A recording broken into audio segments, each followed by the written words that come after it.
issued a severe thunderstorm warning for Marion County until 7:45 a.m.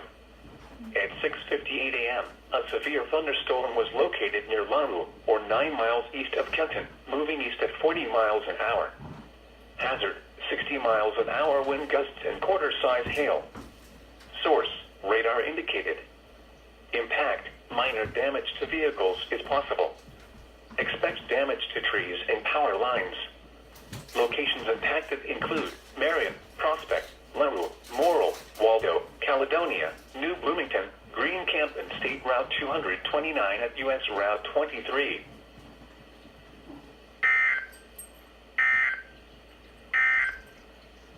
Now for the official national